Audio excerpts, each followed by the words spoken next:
chỉ bay ule point chút tomato soup con ron siam đó na tomato con man tur hi pa vak khatania chọn tel tur hi purun sen thing marcha hi thak thing so thing le purun var ama sa in tomato hi kan lo chan phot do na ni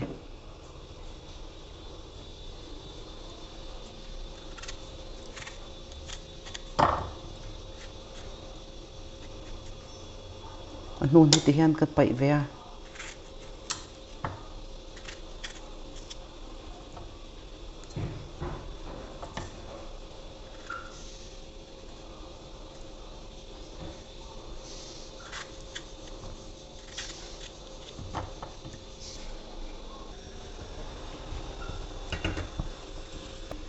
butter ka tela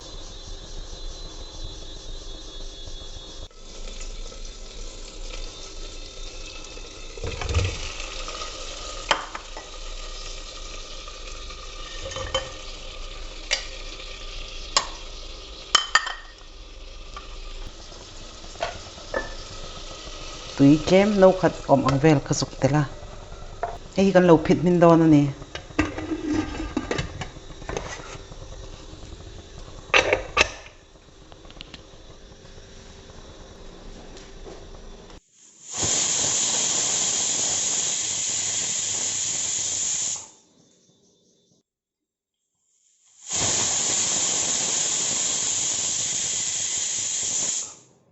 ti hianin voi ni kan phit tira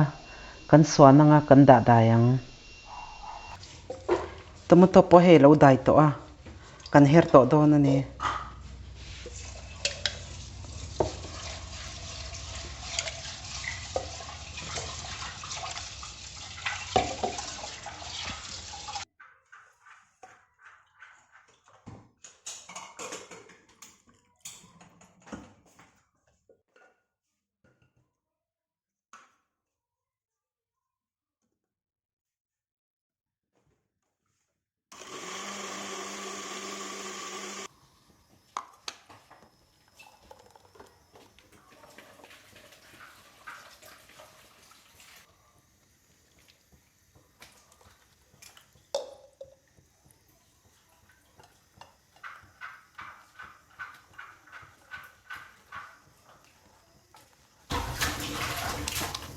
hian tomato mu te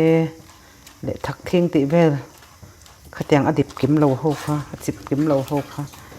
ai filter ve a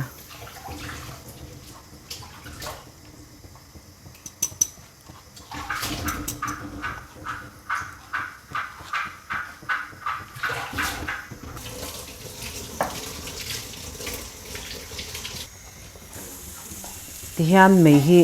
a medium flame a ka da a minute som bor vel kan lo chuang le do ni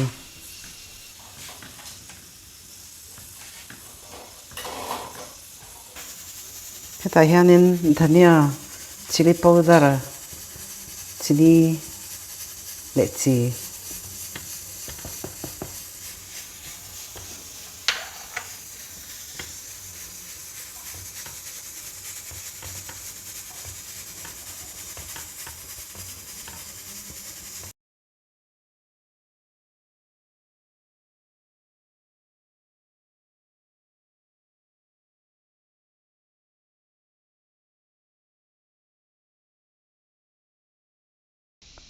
cornflour thir fian te khat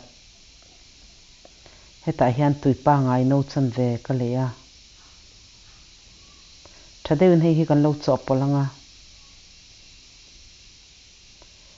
kan sup siama kan leanga cornflour khat thlak nu hi chuanin chaw ve deuh reng hi angai a bet ve du a tomato a hianin color ka tel lo a du tan chuanin color te kha tel thei tho ani ti hian tomato pawa khata khan tui ml zaruk borvel hi ka hmang ani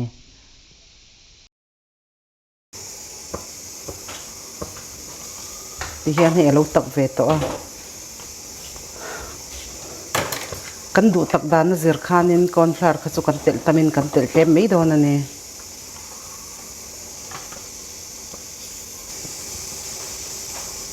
lo tak ve to hi kan lo du tok to don ani tian ka off nga kan lo sok chwak ang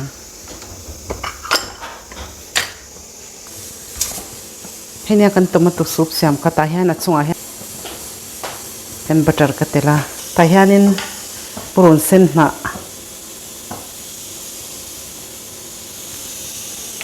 thain ti zong te ni chon in lo siam ve don ania kitchen min lo clear saka wangin kalome